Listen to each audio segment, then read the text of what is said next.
The basic rule for setting up a sluice box is 1 inch per foot in drop. So if I've got a 3-foot sluice box, that means I'm going to have about 3 inches of drop. Now, that's the rule of thumb. That's the starting point.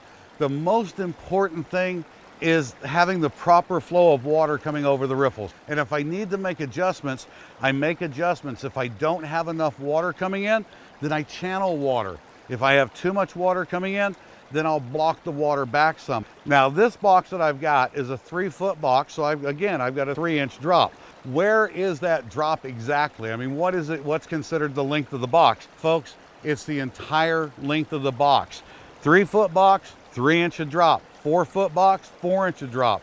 Now, at the base here, I've got a little bit of a concave dip. So I've got this small dip that's going to fill up full of material, and as it fills up full of material, it's actually going to slow the water down. You've always got to keep that material coming off the box out of the way. So I also need to get some of these rocks out. I'm going to take them a couple of minutes, clear these rocks out of the area, then we'll run some material.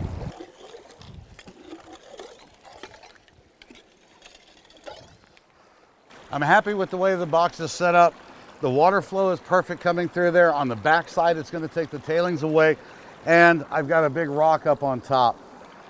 Nothing worse than turning around, getting some more material, and your sluice box is gone. Now, also, I am a big proponent of wet on wet.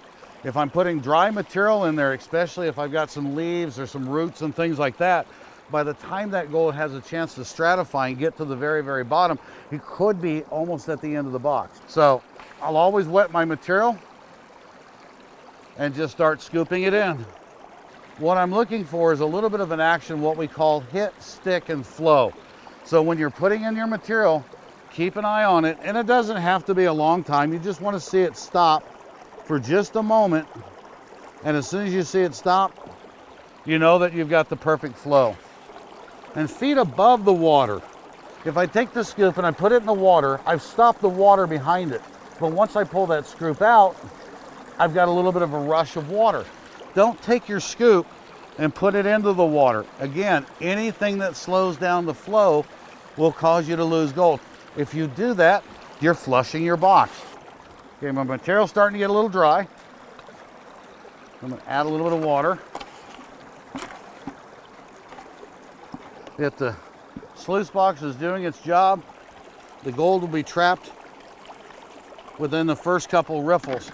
And I know I've got this rock sitting here and it's kind of hard to see, but the way this is flowing, the water is coming over the riffle, and as it goes over the riffle, as the water goes over the riffle, the hydraulic action pulls that material back.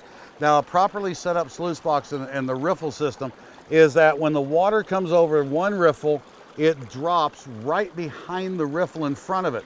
So if I've got 2 riffles like this, the water comes over this one, drops right behind that one before it goes over.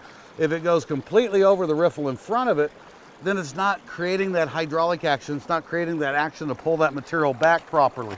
Now look, I had the opportunity to sit down and relax a little bit while I was doing this, but I never recommend that you do this while you're pulling your sluice box out of the water. This is where you lose your gold. Stand up, get a good spot. Make sure that you've got everything you need right where you need it. I'm going to get rid of my rock, and I'm going to pick that sluice box up front and back as level as possible. And immediately move it into my bucket. I've got my sluice box in my 5-gallon bucket. It's time to clean it up. I'm going to just take my scoop and start just rinsing that material down. And I'll get all the big stuff off that I can right off the bat. I couldn't have asked for a better spot. Unsnap your riffle tray. And it's going to be very, very tight. There's black sands, there's stuff, everything in there.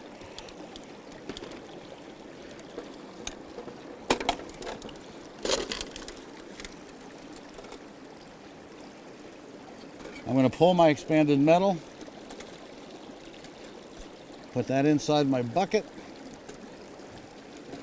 and then I'm going to take my carpet and I'm going to roll my carpet up backwards.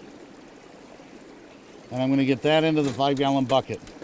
Now, with my scoop,